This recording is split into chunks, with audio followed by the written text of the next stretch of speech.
உங்கள் யாவருக்கும் இயேசு நாமத்தினால வாழ்த்துக்களை தெரிவித்துக் கொள்கிறேன். இன்றைக்கு ஒரு தலைப்பு உங்களிடத்துல வைக்க விரும்புகிறேன். தேவனுடைய சித்தத்தை உணர்ந்து கொள்ள காலத்தை பிரயோஜனப்படுத்தி. அல்லேலூயா. நல்ல கவனிங்க, சொல்லாம தலைப்பு சொல்லாம தேவனுடைய சித்தத்தை உணர்ந்து கொள்ளும்படி உணர்ந்து கொள்ள காலத்தை பிரயோஜனப்படுத்தி. வாசிக்கல எபேசியர் 5ஆம் அதிகாரம் 16-17 வாசிக்கிறோம். எபேசியர் 5ஆம் அதிகாரம் 16-17 வாசிக்கிறோம்.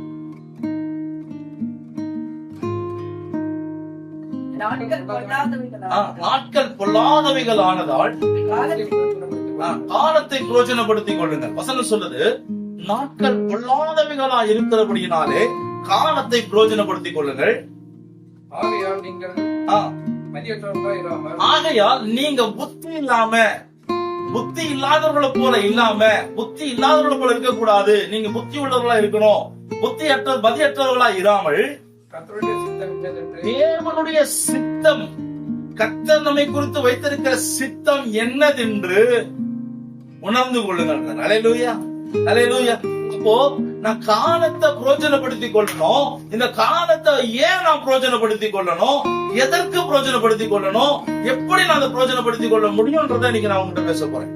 ஆனா இந்த வசனம் சொல்லுது, ஒரு சில நேரத்துல இந்த வசனத்துல இருந்து நம்ம பேசலாம். ஆனா இந்த இந்த வசனம் பாதி நின்னுடு தொடர்ச்சியாக அடுத்த வசனம் சொல்றாரு. வாசிங்க 17வது வசனத்தை வாசிக்கும் போது என்ன சொல்றாரு பாருங்க. 16ல காலம் வாசிங்க மறுபடியும். நாட்கள் பொல்லாதவைகள் ஆனதால் காலத்தை பிரயோஜனப்படுத்திக் கொள்ளுங்கள் சொல்லிட்டாரு. கண்டினியூ பண்றாரு பாருங்க. ஆகையால் அந்த வசனம் எப்படி ஆரம்பிக்குது? ஆகையால் நாட்கள் பொல்லாதவைகளா இருக்குது, ரொம்ப மோசமா இருக்குது. நமக்கு கொடுக்கப்பட்டிருக்கிற காலம் கொஞ்ச காலம். நம்முடைய ஆயுசு நாட்கள் கர்த்தருடைய பார்வையில கொஞ்சம் தான். நமக்கு இருக்கிற ஆயுசு நாட்கள்ல அல்லது இன்னும் இருக்கிற காலங்கள்ல வாழ்கிற நம்ம கடைசி காலத்திலயும் இருக்கிறபடினாலே இந்த நாட்களுடைய காரியங்கள் பொல்லாதவைகளா இருக்கிறது. ஒரு மனுஷனை வாழ விடாதபடிக்கு, ஒரு குடும்பத்தை வாழ விடாதபடிக்கு, ஒரு வாலிப பிள்ளைய பரிசுத்தமா இருக்க விடாதபடிக்கு, ஆமீன், ஒவ்வொரு குடும்பத்தையும் வேலைகளையும் வருமானங்களையும் தாக்கி கொண்டு பிசாசு நிற்கிறான். வசனம் சொல்லுது, நாட்கள் பொல்லாதவைகளா இருக்கிறது, நாட்கள் பொல்லாதவைகளா இருக்கிறது. காலத்தை பிரயோஜனப்படுத்துங்க. நீங்க காலத்தை பிரயோஜனப்படுத்தணும்னா எப்படி பிரயோஜனப்படுத்தணுமா? எப்படி நான் பிரயோஜனப்படுத்திக் கொள்ள முடியுமா? வசனம் சொல்லுது, ஆகையால் முதல் விஷயம், நான் புத்தி இல்லாதவனா இருக்க கூடாது. நான் புத்தி உள்ளவனா இருந்தால் மட்டுமே, அல்லேலூயா, நான் காலத்தை பிரயோஜனப்படுத்திக் கொள்ள முடியும். அப்புறம் சொல்றாரு, கர்த்தருடைய சித்தம் என்னதென்று. அப்போ புத்தி இல்லாதவன் கர்த்தருடைய சித்தத்தை உணர முடியாது. புத்தி இருக்கிறவன் தான் உணர முடியும். அப்ப புத்தி இல்லாதவர்களை போல நம்ம வாழக்கூடாது.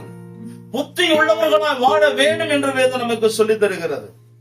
ரொம்ப மோசமான காலத்துல வாழ்கிற நம்ம கர்த்தருடைய சித்தம் என்ன? இன்னைக்கு தேவனுடைய சித்தம் எங்க திரும்ப தேடுவோம்? திருமண காரியத்துல தேடுவோம். தேவனுடைய சித்தம் எங்க திரும்ப தேடுவோம்? வேலையில தேடுவோம். தேவனுடைய சித்தம் எதுல திரும்ப தேடுவோம்? இதுலதான் ரொம்ப முக்கியமா தேடுவோம். ஒரு வீடு கட்டுறதான் தான் தேடுவோம். ஆனா இதுல சில விஷயங்கள் இருக்குது. எல்லா விதத்திலும் நான் தேவ சித்தத்தை நான் உணர்ந்து கொள்ள வேண்டும். நான் புத்தி உள்ளவனாய் வாழ்ந்தாலே, புத்தி உள்ளவனாய் இருந்தாலே நிச்சயமாக தேவ சித்தத்தை நான் உணர்ந்து கொள்ள முடியும். அல்லேலூயா. இன்றைக்கு யாரால காலத்தை பிரயோஜனப்படுத்த முடியும்னா புத்தி உள்ளவர்கள். இந்த புத்தி உள்ளவர்கள் என்ன அர்த்தம் தெரியுங்களா? உணர்வு உள்ளவன். சத்தமா சொல்லலாமா? யாருங்க சொல்லுங்களேன். சத்தியத்தை கேட்கிற நாம அதை உணராம இருந்தோம்னா எனக்கு புத்தி கிடையாதுன்னு நான் உணரணும். பாருங்க, மத்தேயு 7ஆம் அதிகாரத்துல 24 27 எடுத்து வச்சுக்கோங்க. நீங்க யாரும் வாசிக்க வேண்டாம். 24 27 வரைக்கும் நீங்க வாசித்து பாருங்களேன். அப்படியே பாருங்க, பார்த்துட்டே வாங்கலேன். சொல்ற விஷயம் தான் பாருங்க, தெரியும். 2 பேரை காமிக்கிறார். புத்தி உள்ளவன், புத்தி இல்லாதவனை காமிக்கிறார். இந்த புத்தி உள்ளவனை யார புத்தி உள்ளவன் சொல்றது தெரியுமா? என் வசனத்தின்படி கேட்டு, என் வசனத்தை கேட்டு அதன்படி நடக்கிறவன் வாழ்றவனை பார்த்து ஆண்டவர் சொல்றாரு புத்தி உள்ளவன். பவுல் சொல்றோமா? ஆண்டவருடைய வசனத்தை கேட்டு அதன்படி வாழ்ந்தீங்கன்னா நீங்க தான் புத்தி உள்ளவன். ஆமென், அல்லேலூயா, ஆமென், அல்லேலூயா. கர்த்தருடைய வசனத்தை கேட்கிற நாம அதன்படி வாழும்போது வசனம் சொல்லுகிறது, அவன் புத்தி உள்ளவனாக இருக்கிறான். அவனுடைய வீட்டின் மேல வெள்ளம் மோதினாலும், காற்று அடித்தாலும், புயல் வந்தாலும் அவன் கீழே விட மாட்டான். ஏன்னா அவன் அஸ்திபாரம் எங்க இருக்குது? கர்த்தருடைய வார்த்தையில இருக்குது, அவர் மேல இருக்குது. அஸ்திபாரம் கிறிஸ்துவின் மேல் இருப்பதான வியாச லாரன்ஸ் ரொம்ப அழகா பாடியிருப்பார். என் அஸ்திபாரம் கிறிஸ்துவின் மேல் இருப்பதினால் அசைவதில்லை, நான் அசைவதில்லை, அல்லேலூயா ஆனந்தமே, அழகா பாடியிருக்கிறார். அப்ப தேவனுடைய வார்த்தையின் மேல எந்த குடும்பம், எந்த வாலிப பிள்ளை, எந்த கர்த்தருடைய பிள்ளை அவருடைய வசனத்தின் மேல ஆமென் செலுத்தி, கவனத்தை செலுத்தி அதை கேட்டு அதன்படி வாழ்கிறானோ அவர்களை குறித்து வேதம் சொல்லுகிறது, நீ தான் புத்தி உள்ளவன், இவன் தான் காரணத்தை பிரயோஜனப்படுத்திக் கொள்ள முடியும். நீ வசனத்தின் மூலமா ஒரு கண்டிப்பு வந்த உடனே, வசனத்தின் மூலமாக ஒரு கடிந்து கொள்ளுதல் வரும் பொழுது ஏற்றுக்கொள்ளுகாம போறான் பாருங்க, அவன் அல்ல. வசனத்தின் மூலமா கண்டிதல் வரும்போது, ஐயோ ஊழியக்காரன் மூலமா கர்த்தர் நம்மை கண்டிக்கிறார், சில நேரங்களில் அவிசுவாசத்தை கண்டிக்கிறார், சில நேரத்தில் சோர்வுகளை கண்டிக்கிறார், கர்த்தர் அதை கண்டிக்கிறார், என் பாவத்தை கண்டிக்கிறார் என்று உணர்ந்து கொள்ளுகிறவன் வசனத்தை உணர்ந்து கொள்கிறான். யார் உணர்கிறானோ அவனை தான் வேதம் சொல்லுகிறது புத்தி உள்ளவன். நான் சொல்றேன், இங்க உட்கார்ந்து இருக்கிற நீங்க எல்லாம் புத்தி உள்ளவர்களா இருக்கிறீங்க, நான் விசுவாசிக்கிறேன். அல்லேலூயா. மீண்டுமாய் சொல்லுகிறேன், தேவனுடைய வசனத்தை நீங்க மதியற்றவர்களா இருந்தா கேட்க முடியாது. அதே வசனத்தில் பின்பகுதியில 7ஆம் அதிகாரம் 24, 27 வாசிக்கும் பொழுது, ஆமீன், என்னுடைய வசனத்தை கேட்டு அதன்படி செய்யாதிருக்கிறவன் எவனோ அப்படின்றார். அவன் புத்தி இல்லாதவன் மணல் மேல் வீடு கட்டவனுக்கு ஒப்பா இருக்கிறான். அவன் மேல காத்தடிச்சாலும் சரிஞ்சிடுவான், மழை பெஞ்சாலும் ஒழுகிடும், புயல் அடிச்சாலும் வெள்ளம் வந்து மோதினான் முற்றிலுமா அடிந்து ஒழிந்தே போகணும். இவனால நினைச்சு நிக்க முடியாதுன்னு அர்த்தம். யாரால நிக்க முடியாது? புத்தி இல்லாதவங்க என்ன பண்ண முடியாது? எங்க நிக்க முடியாது, எந்த இடத்துக்கு போன நிக்க முடியாது. புத்தி உள்ளவர்கள் உங்க வாழ்க்கையில எவ்வளவு போராட்டங்கள் வந்தாலும், உங்க வாழ்க்கையில எவ்வளவு துயரங்கள் வந்தாலும், உங்க வாழ்க்கையில எவ்வளவு கண்ணீர் வந்தாலும் நீங்க ஏன் நிக்கிறீங்க தெரியுமா? நீங்க புத்தி உள்ளவங்களா இருக்கிறீங்க. புத்தி இல்லாம தான் பல கேள்விகளை கேட்க தோணும். புத்தி உள்ளவங்களா இருக்கிறதுனால வசனத்தை கேட்ட உடனே எத்தனை கேள்வி வந்தாலும் வசனம் எப்படி சொல்லுது, அந்த வசனத்தின்படி வாழ்வோம் வாழ ஆரம்பிச்சு சொல்றாரு. வேத நமக்கு இன்னைக்கு சொல்லித்தர ஒரு விஷயம், உன் காலத்தை பிரயோஜனம். கொஞ்ச காலம் இருக்குது, இந்த கொஞ்ச காலத்தை, இருக்கிற காலத்தை எத்தனை ஆயுஷ் நமக்கு கொடுத்துருக்கா தெரியாது. ஒவ்வொருத்தருக்கும் எத்தனை ஆண்டு இருப்போம் நமக்கு தெரியாது. இல்ல இந்த அமெரிக்கால லாஸ் ஏஞ்சல்ஸ்ல பத்தின் எரிது நகரமே, அதுக்கு முதல் நாள் எடுத்த வீடியோ போடுறான், தெருவுனா ஜெகஜோதியா இருக்கு தெரியுமா, அழகாக தெரியுமா. அடுத்த நாள் தீக்கரையாக்கப்பட்டிருக்கு. உலகம் கடைசியில் இருக்கு. அந்த நேரத்துல யாருக்கு என்ன நடக்குதுன்னு தெரியாது. இந்த இந்தியாவுக்கே, தமிழ்நாட்டுக்கே பயங்கர ஆபத்துகள் இருக்கிறது. தாண்டு என்ன நடக்க போகுதுன்னு தெரியல. ஆனா இந்த ஆபத்தை கண்டு பயப்படுறவன் இல்ல, வசனத்தை கொண்டு நிக்கிறவன் தான். அல்லேலூயா. வசனத்தின்படி வாழ கத்துக்கங்க. வசனம் சொல்லுது, வார்த்தையை கேட்டு அதன்படி நடக்கிறவன் எவனோ. ரெண்டு பேரு நான் நல்ல விஷயத்துக்கு காமிக்கிறேன். ஒருத்தர் தாவீது, ஒருத்தர் வந்து ஏனோம். பாவம் செய்யாம இல்லைங்க. வாலிப வசனம் கொஞ்சம் நல்லா கவனிக்கணும். பாவம் செய்யாம இல்லை, பாவம் செஞ்சவன் தான். தாவீது ஒன்னும் சுத்தமா யோகியா நான் சொல்ல வரல, பாவம் செஞ்சவன் தான். ஆனா ரொம்ப தேவனுக்கு பயப்படுறான். தேவனுக்கு பயந்ததுனால பாவத்துக்கான தண்டனை கொடுக்கும் போது கர்த்தரை எதிர்க்கல, அமைதியா வாங்கினான். அவன் பிள்ளைய கர்த்தர் அடிச்சார், பிறந்த குழந்தை அடிச்சார், பிறந்து போச்சு, அமைதியா இருந்துச்சான். காரணம் தான் செஞ்ச தப்புக்கு கர்த்தர் தண்டிக்கிறார் உணர்ந்துட்டான். அந்த உணர்வு இருக்குது. அவன் புத்திமான். கர்த்தர் அவனை இடத்துல சொல்லியிருந்தாரு, என் இருதயத்துக்கு ஏற்றவன் சொன்னார். ஏங்க சொன்னார் தாவீத? தாவீதுடைய வாழ்க்கையில நிறைய வசனங்கள் இருக்குதுங்க. நிறைய வசனங்கள் உங்களுக்கு காமிச்சு உங்களுக்கு ஒண்ணுமே புரியாம போறதை விட 2 வசனத்தை காமிக்கிறேன். வாசிக்கலாமா? சங்கீதம் 48 வாசிக்கல.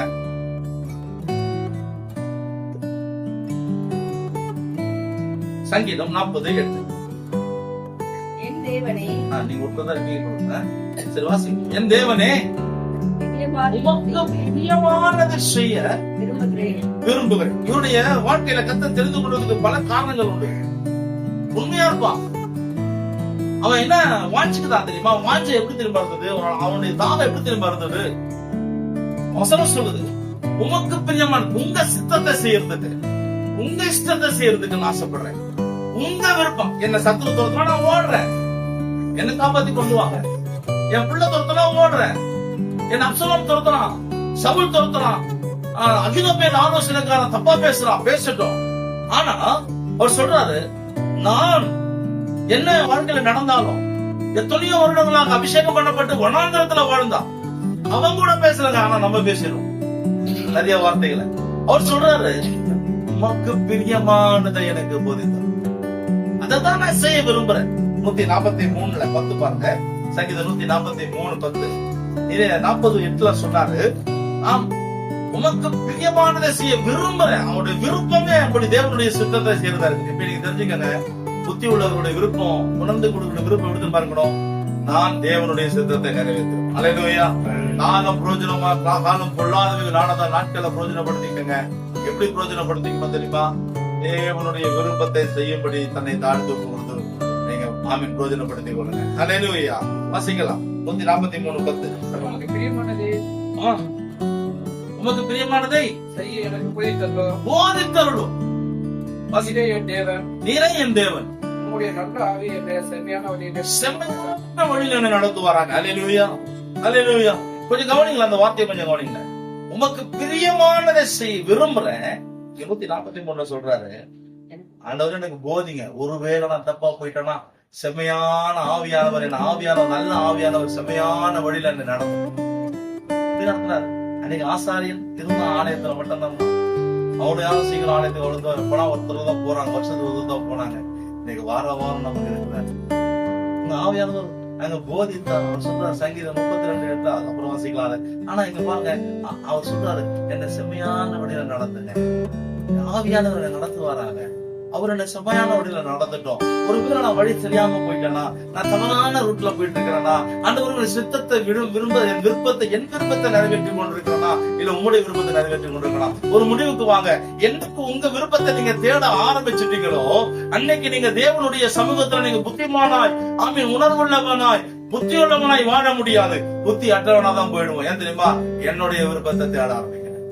ஆனா என்னைக்கு நான் தேவனுடைய விருப்பத்தை தேட ஆரம்பிக்கிறேனோ, ஆண்டவர்களுடைய வாழ்க்கை, என்னுடைய வாழ்க்கையில் என்ன வச்சிருக்கிறாரு, நான் எப்படி நடக்கணும்னு நினைக்கிறாரு, அவர் என்ன நடத்தட்டும் என்னைக்கு நான் விரும்புகிறேனோ, என்னைக்கு நான் அந்த வார்த்தையை சொல்லி அறிக்கை பண்ணுகிறேனோ, அன்னைக்கு அவர் விருப்பத்தை நிச்சயமாக நமக்கு தெரிவிப்பார். அல்லேலூயா, அல்லேலூயா. சங்கீதம் எரேமியா 33:3 சொல்றாரு, வாசிக்க வேண்டாம்.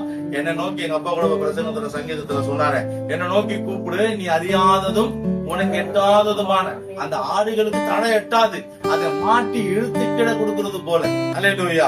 இன்னைக்கு நமக்கு அநேக எட்டாத ஆசீர்வாதம் இருக்குது, எட்டாத உயரத்துல இருக்குது, நம்ம புத்திக்கு எட்டாத நன்மைகள் இருக்குது, புத்திக்கு எட்டாத தேவ சித்தம் ஒண்ணு இருக்குது, நம்ம அதை அறிய முடியல. ஆனா ஆண்டவர்கிட்ட கேட்டா, அவர் நோக்கி கூப்பிட்டா, நான் கூப்பிடுறேனே எனக்கு பதில் தரலையேன்னு சொல்றவங்களுக்கு சொல்றேன், நீ கூப்பிட்டுட்டல, நிச்சயமா அவர் நடத்துவார். அல்லேலூயா.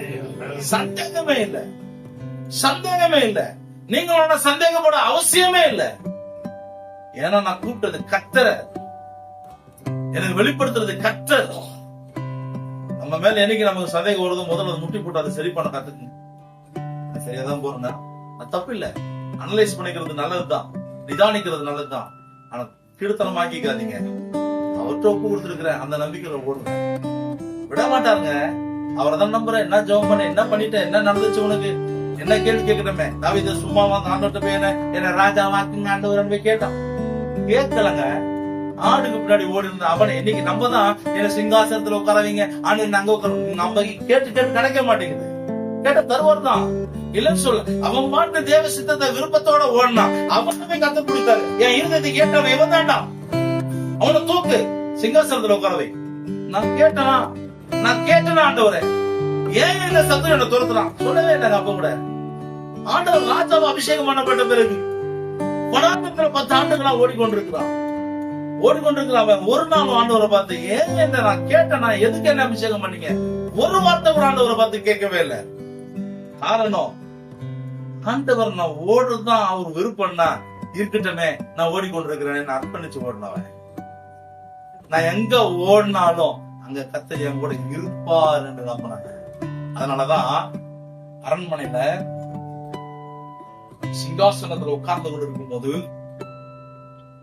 அவனுக்கு நேர அரண்மனையில ஆணில அவனுடைய ஆடு மேய்க்கும் போது போட்டிருந்த உடைய மாட்டி வைத்திருந்தான். காரணம் தெரியுமா? நான் எவ்வளவு உயரத்துக்கு போனாலும் என்னை அங்கிருந்து எடுத்தவர் கர்த்தர். ஒரு நாள் நம்ம மறக்கலங்க, அவன் ஒரு நாள் மறக்கல. நம்ம மறக்கிறதுனாலதான் கேட்கிறோம்னு சொல்ல வரேன். நம்ம புத்தி எங்க நம்ம பேசிக்கும் போது எவ்வளவோ நம்ம செய்த தெய்வம் மறந்து போகிறோம். ஒரு பிரச்சனைக்கு பதில் வரலன்றதால 9 பிரச்சனைக்கு பதில் கொடுத்தது ஆண்டவரை மறந்து. அதை மறக்காதீங்க. நீங்க மறக்க கூடாதுன்னு அவங்ககிட்ட பேசிட்டு இருக்கிறாரு. காரணம் உங்களோட புத்தி உள்ள இன்னும் அதி புத்திமானாய் மாற்றுகிறது. ஏனோக்கு எடுத்துக்கலாம். ஏனோக்கு அவரோட வாழ்க்கைய ஆதியாகமம் 5ஆம் அதிகாரம் 21 24 வேகமா வாசிங்க, சீக்கிரமா வாசிங்க. ஆதியாகமம்.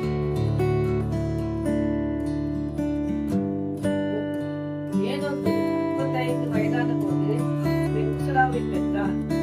ஏனோக்கு பெத்சுராவை பெற்ற பின் 300 வருஷம் தேவனோடு சஞ்சரித்து முடிந்து குமாரனையும் குமார்த்திகளையும் பெற்றான். ஏதனுடைய நாளெல்லாம் 365 வருஷம் 365 வருஷம் தேவனோடு சஞ்சரித்து தமிழ்ல சஞ்சரித்து கொண்டிருந்தான். ஆங்கிலத்துல வாக் வித் ஜீசஸ் போட்டு அவன் தேவனோட நடந்தான். சரியான வார்த்தை என்ன அர்த்தம் தெரியுமா? தேவனோடு நடந்தான். நல்ல கவனிக்க. என்ன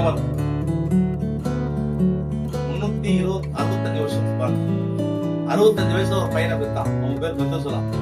அப்போ ஒரு ரகசியத்தை வந்து வெளிப்படுத்தி கொடுத்துருக்காரு. இதெல்லாம் வந்து வேத ரகசியம். இவன் மரிக்கும், அவன் அது வரும்போது இவன் மரிப்பான்னு அர்த்தம், அல்லது இவன் மரிக்கும் போது அது வரும் அர்த்தம். என்ன தெரியுமா? கோடா காலத்துல வந்த வெள்ளம், மழை, அதை குறிச்சு மெத்துசலான்றதுக்கு அர்த்தமே தான்.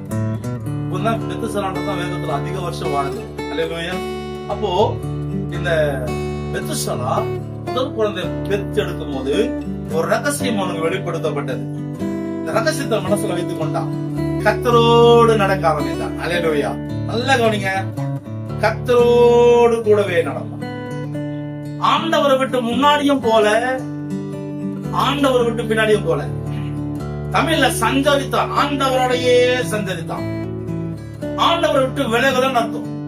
ஆங்கில பைபிள்ல போட்டிருக்கிறபடி, ஹீப்ரூல போட்டிருக்கிற அர்த்தத்தின்படி பார்க்கும்போது கர்த்தரோட நடந்தான்.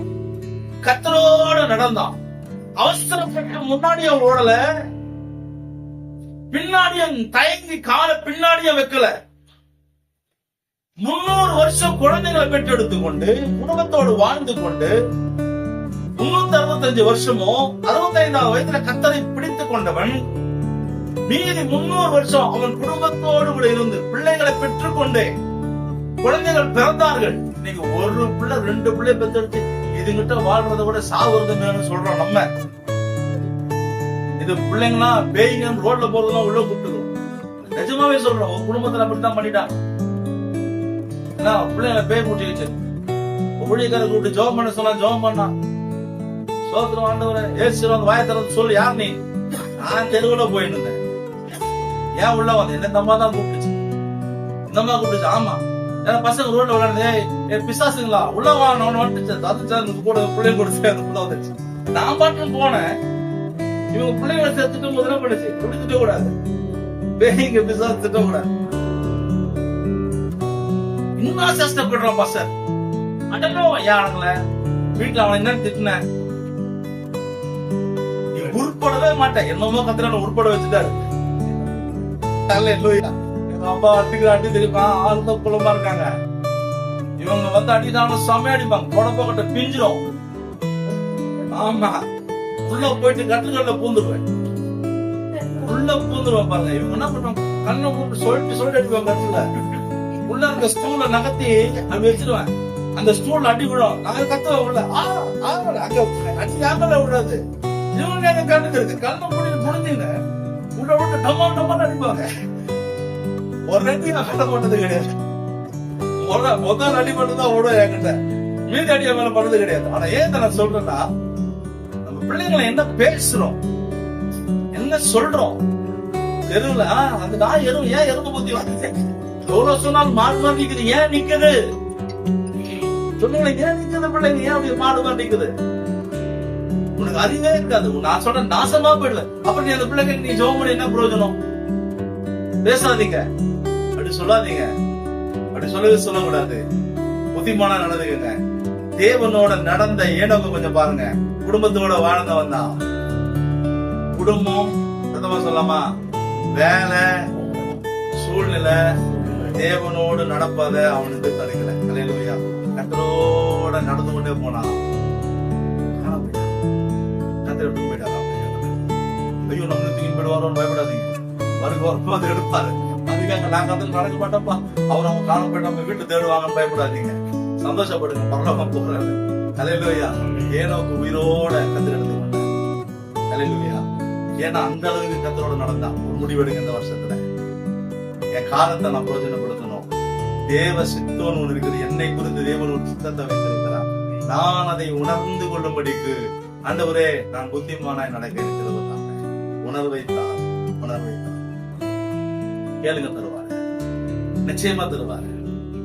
இப்போ இன்னைக்கு ஆண்டவரோடு கூட நடக்கிற நாம கொஞ்சம் கூட பின்வாங்கிட்டோம்னா ஒண்ணுமே பண்ண முடியாது. அடுத்தது இன்னொருத்தரை காமிக்கிறேன். ஆண்டவர் நடக்காத 2-3 பேர் நிறைய பேர் இருக்காங்க. ஆண்டவர் நடக்கிறவங்க நிறைய பேர் இருக்காங்க. புரிந்துகிற மாதிரி காமிக்கிறார். 2வது காமிக்க போறது பேலை. இவன் யார் அப்படின்னா புத்தி இல்லாதவன்.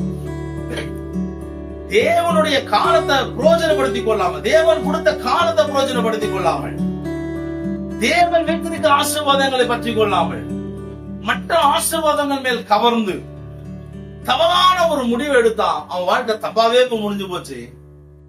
கள்ளதிக்கு தரிசியா மாறிட்டான். பட்டயத்துக்கு இரையாயிட்டான். கடைசியில 5 ராஜாக்களை கொலை செய்து போடும் போது இவனும் அந்த ஜனத்தோட ஜனமா மறித்து போடும். சரித்திரம் சொல்றது, பைபிளும் சொல்லுது. ஆனா என்னாகமத்தின் புஸ்தகம் 22ஆம் அதிகாரம் 11-12 ஒருத்தர் வாசிங்க.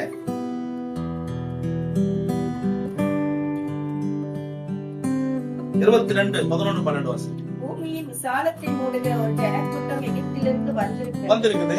ஆகையால் நீ வந்து எனக்காக சொல்றான், எனக்காக அந்த ஜனத்தை என்ன பண்ணும்? ஸ்தாபிக்கணும். அப்பொழுது நான் அவர்களோட யுத்தம் பண்ணி ஒருவேளை அவர்களை துரத்திடலாம் என்று சொன்னான் என்றான். அதற்கு தேவன் பிலேயாமை நோக்கி, ஆண்டவர் செய்வார். நான் பாட்டு சொல்லிட்டான். பிலேயாம்ட்ட ஆள் வந்து சொல்லிட்டாங்க. பிலேயாம் சொல்றான். அதற்கு தேவன் பிலேயாமை நோக்கி, கர்த்தர் சொல்றாரு, அவர்களோட போக வேண்டாம், என்ன பண்ணக்கூடாது. இதுல ரொம்ப முக்கியமா வாலிப பிள்ளைங்க ரொம்ப அதிகமா கவனிக்கும். வேலை தேடுறவங்க, வேலை இருக்கிறவங்க, திருமணம் எல்லாருக்கும் தான். ஆனா முக்கியமா வாலிப பிள்ளைங்க கவனிக்கும். உங்க வாழ்க்கையில தேவ சித்தத்தை தேடுறவங்களுக்கு கர்த்தர் சொல்ற எச்சரிப்பா சொல்ற வார்த்தையை பற்றி நல்லா கவனிச்சுக்கேன். திருமணத்துக்காக ஆயத்தமா இருக்கிற எபினேசர், நிதிஷா, பிரிசில்லா, உங்களை கொஞ்சம் கவனமா இருக்கு. சரிங்களா? வாசிப்பா. நீ அவர்களோட போக வேண்டாம். ஆண்டவர் வேண்டாம்னு சொல்லிட்டாரு. ஒரு காரியத்தை உனக்கு வேண்டாம் அப்படின்னு சொல்லிட்டாருன்னா நம்ம என்ன பண்ணணும்? விட்டுணுமா? வேண்டாம் சொல்லிட்டாரா? சொல்லிட்டார். 18-19 வாசிங்க. அப்படியே 22, 18, 17, 18 வாசிங்க. ராஜா சொன்னதை பிலேயாம், ஆண்டவர் வந்து பிலேயாம்கிட்ட சொன்னதை சொல்லிட்டான். இவங்க போய் ராஜா கிட்ட சொல்லிட்டாங்க. இப்ப ராஜா சொல்லி அனுப்புறான், ஏய் உன்னை நான் மிகவும் கனம் பண்ணுவேன். நீ சொல்றதெல்லாம் நான் செய்றேன். நீ வந்து என் ஜனத்துக்கு சபி, அந்த இஸ்ரவேல் ஜனத்தை நீ சபிச்சுட்டு போ அப்படின்னு சொல்றாரு. ஆனா கர்த்தர் சொன்னாரு, அவங்களை சபிக்கவும் கூடாது, அவங்க ஒண்ணும் பேசக்கூடாது. ஏன்னா அவங்க ஜனம் ஆசீர்வதிக்கப்பட்ட ஜனம். நினைப்பவையா சொல்லாமா? நீங்களும் நானும் ஆசீர்வதிக்கணும். எவன் சபிச்சாலும் அந்த சாபம் அவனுக்கு போகும். அல்லேலூயா. அவங்களை ஆசீர்வதிச்சாலும் அந்த ஆசீர்வாதம் அவனுக்கு போகும். ஆமென். நான் ஆசீர்வதிச்சு வருங்க. அல்லேலூயா. உங்களை உலகத்தை நான் சபிச்சானா பயப்படாதீங்க. அந்த சாபம் அவன் தலைமையில உங்ககிட்ட வராது. ஏன்னா நான் பார்த்துட்டேன். எத்தனையோ பேர் என்ன என்னென்னமோ சொன்னாங்க. அவங்களும் தான் அது போயிருக்குதே தவிர என்கிட்ட அந்த சாபம் வந்த மாதிரி இல்ல. ஆனா ஆசீர்வாதத்தை கத்து கொடுத்து அல்லேலூயா. கவனிங்க கவனிங்க கவனிங்க.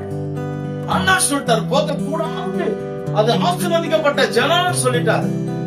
அவங்களை சபிக்க கூடாதுன்னு சொல்லிட்டாரு. ஆனா பாலாக் சொல்லி அனுப்புறான் பிலேயாம்கிட்ட, ஏய் நீ வந்து உனக்கு என்ன வேணுமோ நான் தரேன், நான் உனக்கு என்னென்ன கேட்கிறோம் அதெல்லாம் கூட கொடுக்குறேன் அப்படின்னு சொல்லும் போது வாசிங்க சொல்றான். பிலேயாம் பாலாக்கின் ஊழியக்காரனுக்கு பிரசுத்தமாக, பாலாக் எனக்கு தன் வீடு நிறைய வெள்ளியும் பொன்னும் நிறைய. நல்லா கவனிங்க. வாலிப பிள்ளையோட அர்ப்பணிப்பு இப்படிதான் இருக்குது. வாலிப பிள்ளையோட அர்ப்பணிப்பு இருக்குது. கர்த்தர் வேணான்னு சொல்லிட்டாரு. ஏய் அதுக்கு மிஞ்சி நான் நடக்க மாட்டேன் அப்படின்னு பிலேயாம் சொல்றான். நம்ம சொல்றோமான்னு பாத்துக்கங்க. ஒருவேளை பிலேயாம் என்ன சொல்றான் தெரியுமா? அதுக்கு மிஞ்சி நான் நடக்க மாட்டேன். பாலாக் வீடு நிறைய வெள்ளியும் பொண்ணும் கொடுத்தாலும், எனக்கு தன் வீடு நிறைய வெள்ளியும் பொன்னும் தந்தாலும், சிறிய காரியமானாலும் சிறிய காரியமானாலும், பெரிய காரியமானாலும் செய்யும் பொருட்டு தேவனாகிய கர்த்தரின் கட்டளையை நான் மீறக்கூடாது. கட்டளையா? எல்லாம் கேக்குதா? நான் என்ன பண்ணக்கூடாது? மீறக்கூடாது. ஆமென். ஹல்லேலூயா. கர்த்தர் சொல்லிட்டாரு, நான் அதை மீறக்கூடாது சொன்னா அடுத்த வருஷம் ஆரம்பிக்குது. ஆகிலும் இங்கதான் ரொம்ப பெரிய பிரச்சனை. ஆனாலும் கர்த்தர் என்ன சொல்றாரோ பார்க்கலாம். ஏண்டா உனக்குதான் கர்த்தர் சொல்லிட்டார்ல, இது வேணாம் இத செய்யாதன்னு சொல்லிட்டார்ல. அப்போ ஆகிலும் கர்த்தர் சொல்றாரா பார்க்கலாம், என்ன சொல்றாரு பார்க்கலாம். ஒரு ராத்திரி தங்கி அவர்கிட்ட கேட்டுட்டு நான் சொல்றேன், இதுதாங்க தப்பு பண்றோம். நம்ம தப்பு பண்ற இடத்து தெரியுமா? தெளிவா சொல்லிட்டாரு, சில விஷயங்கள் வேண்டாம், உனக்கு அமைதியா உருட்ட பாரு, கர்த்தர் உனக்கு காண்பிக்கிற வழியில போன்னு சொல்லிட்டாரு. சொன்ன பிறகு நம்ம என்ன தடவை பண்றோம்? நான் மாற மாட்டேன், நான் மீற மாட்டேன், அறிக்கை செஞ்சிருவோம். எல்லாருக்கும் தெரியும். ஆனா அந்த பணவாசம் அவனை விடாத மாதிரி நம்மள கூட தேவ சித்தத்தை செய்ய விடாம இந்த பொல்லாத காலம் நம்ம தடுத்து என்ன பண்ண தெரியுமா? புத்தி இல்லாம போக பண்ணி அவன் என்ன பண்ணிட்டான் தெரியுமா? போய் கேட்கிறான். இப்ப ஆண்டவர் கோவம் வந்துச்சு, நான் சொல்றேன், என்ன அர்த்தம் தெரியுமா அதுக்கு? நான் சொல்றேன் வேணான்னு நீ திரும்பி திரும்பி வந்து கேக்குற. தீர்மானமா பண்ணிட்டேன், நான் மீறக்கூடாதுன்னு தீர்மானம் பண்ணிட்டேன், எதுக்கு திரும்பி வந்து கேக்குற? நீதான் மீற மாட்டேன் தீர்மானம் எடுத்துட்டல, எதுக்கு திரும்ப திரும்ப வந்து கேக்குற? நீ திரும்ப கேக்குறவன், நீ அர்ப்பணிச்சா பரவாயில்ல, நீ அர்ப்பணிக்கிறதுக்காக கேட்கல, ஆசைப்பட்டு கேட்க. இயேசு கிறிஸ்து திரும்ப திரும்ப கேட்டாரா? எச்சமேனு தோட்டத்துல திரும்ப திரும்ப போய் கேட்டாரா? கல்வாரி மலையில என்னன்னு கேட்டார்? இந்த பாத்திரம் என்ன விட்டு நீங்க கூடுமானார்? ஆனா திரும்ப திரும்பி கேட்டாலும் அர்ப்பணிச்சாரு. எப்படி அர்ப்பணிச்சாரு தெரியுமா? ஆகிலும் உம்முடைய சித்தத்தின்படி ஆகணும். இவன் அப்படி கேட்கல. ஆகிலும் அவர் என்ன சொல்றாருன்னு பாக்கலாம். மறுபடியும் கத்தரை நோடிட்டே இருந்தா விட்டார். இப்போ கத்தர் பேசல, போற வழியில யார் பேச? அழுத பேச. கத்தர் உருவின பட்டயத்தோட எதிர்க்க நிக்கிறாரு, யார் பேசணும்? அழுத. கத்தர் பேசும் போதே கேளுங்க. அழுத பேசி சோத்துல காலை உரசி பாதிப்பு ஏற்பட்டு வேதனையோட கேட்க வேண்டிய ஒரு நிலைக்கு வராது. புத்தி இல்லாத பிள்ளையாம போல ஆகிலும் ஆகிலும் நீ கேட்டாலும் என்னுடைய சித்தத்தின்படி இல்ல, உங்களுடைய சித்தத்தின்படி செய்ய அர்ப்பணிச்சிட்ட பிரச்சனை இல்லை. அர்ப்பணிக்காம இந்த காலத்தை பிரோஜனப்படுத்த தெரியாம புத்தி இல்லாம ஒருவேளை இந்த திருமணத்துக்கும் இந்த வேலைக்கும் முக்கியமா திருமணத்துக்கும் இந்த வேலை காரியங்களுக்கு எபினேசர் கூட கடந்த வாரம் ஒரு வேலையை பத்தி என்ன சொல்றாரு. எபினேசர், நான் என்ன சொன்னாலும் நீ மாத்தி செய்ய வச்ச நேரத்துல அது உன் பிசாசு உன் குணம் அப்படி செய்ய வச்சிருது. 1 மணி நேரம் தேவ சமூகத்துல போய் ஜபம் பண்ணிட்டு அந்த முடிவு எடு. 2 வேலை இருக்கு, எந்த வேலைக்கு போடணும் செஞ்சானா இல்லையா அவனுதான் விழிச்சோம். அப்போ ஒரு காரியத்தை தேவன் நமக்கு ஒரு ஆலோசனை கொடுக்கிறாருன்னா அது நல்லதோ கெட்டதோ தேவ சமூகத்துல உட்கார்ந்து ஜெபத்தோடு செய்யும் பொழுது கவனிங்க, வழி பெசங்காது, அப்படி பெசங்க விட மாட்டாது, அவருடைய சித்தத்தின்படிதான் நடத்துவார். ஹல்லேலூயா. அவ தேவ சித்தத்தை உணர்ந்து கொள்ளும்படி காலத்தை பிரோஜனப்படுத்துகிற நாம வசனத்தை கேட்டதுபடி வாழணும், புத்திமானாய் நடந்து கொள்ளணும். புத்தி அற்றவனை போல ஆண்டவரையே கேள்வி கேட்டு உட்கார்ந்துட்டு ஆண்டவர்கிட்ட திருப்பி திருப்பி கேட்கலாம், திருப்பி கேட்டு அவன் வாழ்க்கை நாசமா போச்சு. பிள்ளைய அது போல வாலிப பிள்ளைங்க உங்க வாழ்க்கையை மறுபடியும் கத்தரை சோதிக்காதீங்க. அவர் தான் நம்மள சோதிக்கணும், நாம கத்தரை என்ன பண்ண கூடாது. ஆமா, மல்கியார சொல்றாரு, என்ன சோதித்து பாருங்கள். எப்படி சோதிக்க சொன்னார் தெரியுமா கத்தரை? தசமபாகத்தின் சமூகத்துக்கு கொண்டு வா, பண்டக சாலைக்கு கொண்டு வா, நீ கொண்டு வந்து கொடுத்துட்டு நான் உன் ஆசீர்வதிக்கிறதா இல்லையான்னு என்ன கேளு அப்படின்னா. ஹல்லேலூயா. அதுலதான் சோதிக்க சொன்னாரு.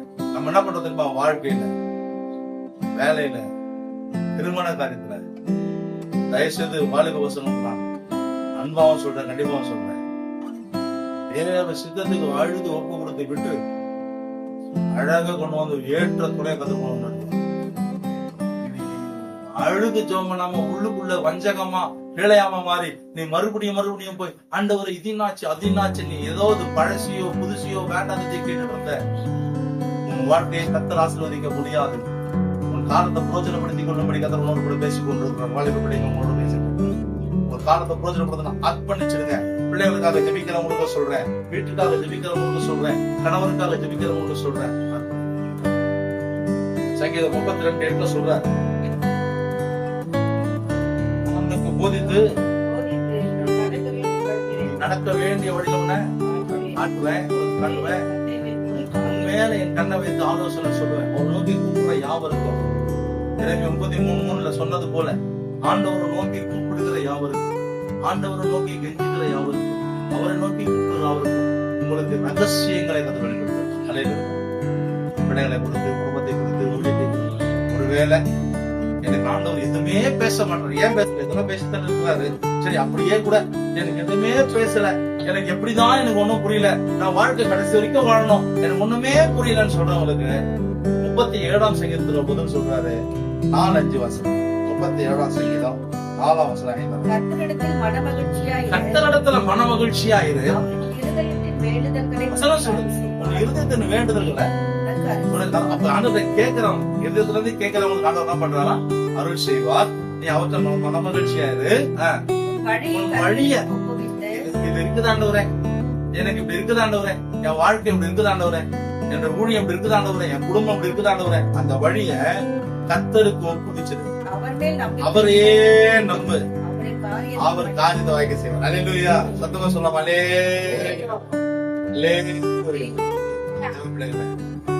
காலத்தை பிரயோஜனப்படுத்திக் கொள்ளுங்கள், காலத்தை பிரயோஜனப்படுத்திக் கொள்ளுங்கள். நாட்கள் பொல்லாதவைகளா இருக்கிறபடினால தேவ சித்தத்தை விட்டு உங்களை விலக்கி ஓடுகிற காரியங்களுக்கு பயப்படாதீங்க. உன் வாழ்க்கையில எத்தனையோ போராட்டங்கள் வரலாம், எத்தனையோ இடுக்கங்கள் வரலாம், எத்தனையோ பிரச்சனைகள் வரலாம். ஆனா ஒண்ணு, நீங்க தேவ சமூகத்துல தேவனை நோக்கி ஆண்டவருக்கு விருப்பம் என்ன, அவர் சித்தம் என்ன, நான் என்ன செய்ய வேண்டும் என்ற ஒரு உணர்வோடு கூட ஓடுங்க. தேவ சித்தத்தை விரும்புங்க. ஆண்டவர் எனக்கு என்ன செய்தாலும் செய்யட்டும் அர்ப்பணிங்க. ஆண்டவர் சித்தத்துக்கு விரோதமா எவ்வளவு பிரச்சனைகள் வந்தாலும், எவ்வளவு போராட்டங்கள் வந்தாலும் நீங்க தேவ சித்தத்தை செய்தது உறுதியா இருங்க. அல்லேலூயா. எவ்வளவு பிரச்சனைகள் வரட்டுங்க, நீங்க தேவ சித்தத்தை சேர்ந்து விட்டு விலகாதீங்க. ஒருவேளை இந்த உலகத்துல உங்களுக்கு உபத்திரம் அதிகமா தெரியலாம், இருக்கட்டும், வாழ்றது கொஞ்ச காலம், மறந்துடாதீங்க. நீங்க இங்கேயே ஆணி அடிச்சுட்டு யாரும் உட்கார போறது இல்ல. வாழ்ற கொஞ்ச காலத்துல, அந்த வாழ்கிற கொஞ்ச காலத்துல ஆண்டவருடைய விருப்பத்தை செஞ்சுட்டு பரலோகத்துக்கு போக பாருங்க. இந்த கொஞ்ச காலத்துல அப்படி வாழ்ந்தலாம், இப்படி வாழ்ந்தலாம், இப்படிதான் நடக்கணும், அப்படிதான் நடக்கணும், என் விருப்பம் வேண்டாம், விட்டுறீங்க. நீங்க அர்ப்பணிங்க, உன் வழியை ஒப்புவீங்க. நான் ஒப்புவிச்சிருக்கேன், நான் சொல்லிருக்கேன், எனக்கு ஏன் செய்யல, உங்களுக்கு தான் ஆண்டவர் சொல்றாரு. நீ ஒப்புவிச்சிட்டியா, நம்பிக்கையோட பயப்படாத. உன் விருப்பம் நிறைவேறணும்னு பிள்ளையம் கேட்டது உங்களுக்கு திருப்பி கேட்கலாம். நம்ம மனசுல ஒண்ணு இருக்கும், அது நிறைவேற்ற ஆண்டவர்கிட்ட போராடிட்டு இருக்கோம். நோ, உன் மனசுல இருக்கிறது கர்த்தர் விரும்புவாரானால் அவர் சொல்ற வசனம் நிறைவேறும். உன் மன விருப்பத்தின்படி நான் செய்வேன். ஏன் தெரியுமா? உன் மன விருப்பம் என் மன விருப்பத்தின்படி இருக்கிறபடினாலே அர்த்தம். அதனாலதான் சொல்றாரு, உன் மன விருப்பத்தை செய்யறேன்னு சொல்லிட்டாருன்றதுக்காக, குறித்த காலத்துல தரிசனம் வைக்கப்பட்டிருக்கிறதுன்றதுக்காக, எனக்கு ஒண்ணு வச்சிருக்கிறாங்கிறதுக்காக மறுபடியும் கேட்டு தவறா போறதை விட, கேட்டு பதில் வரலையா அர்ப்பணிச்சு ஓடுங்க. எவ்வளவு உபத்திரவம் கண்ணீர் மத்தியில நீங்க இருந்தாலும் தேவ பிள்ளைங்க புத்திமா, நீங்க தான் காலத்தை பிரயோஜனப்படுத்துறவங்க, நீங்க தான் தேவ சித்தத்தை நிறைவேற்றுறவங்க. உங்களிலே தேவ சித்தம் நிறைவேறி கொண்டிருக்கிறது உங்களுக்கு தெரியாம பண்றான் பிசாசு. நான் சொல்றேன், இந்த உபத்திரவத்துலதான் தேவ சித்தம் உங்க நிறைவேறி கொண்டிருக்கு. பல போராட்டங்கள் எனக்கு அங்க வரலன்னா கண்ணீர் விட்டு தேவ சமூகத்துல விழுந்திருக்க மாட்டேன். நான் கண்ணீர் விட்டு தேவ சமூகத்துல விழுந்து அர்ப்பணிச்சு விட்டுட்டு என்ன செய்வீங்களோ செய்யுங்கன்னு சொன்னதுனாலதான் இப்படி ஒரு இடத்துல கத்திர என்ன கொண்டு வந்து இது என்ன நடக்குமோ, புயல்லாம் பயங்கரமா இருக்குது, என்ன நடக்குமோ எனக்கு தெரியாது. கொடுத்ததை கர்த்தர் காத்து கொள்கிறார். இது இல்லாமல் போனாலும் நான் நிச்சயமா ஆண்டவரை ஆராதிப்பேன். அல்லேலூயா. எனக்கு கொடுத்தது அது, நான் அதை பார்த்து கொண்டிருக்க கூடாது. அவர் கொடுத்த வரங்களையோ அவர் கொடுத்த பொருளை நான் பார்த்து கொண்டு நின்னா என்னால ஓட முடியாது. நான் பார்க்க வேண்டியது அவர் கொடுத்ததை அல்ல, கொடுக்கிற கர்த்தரை நோக்கி பாருங்க. அவரிடத்துல அர்ப்பணிங்க. உங்க வாழ்க்கை வளமா இருக்கு. ஜெபம் பண்ணலாம். கர்த்தர் தாமே உங்களை ஆசீர்வதிப்பாராக.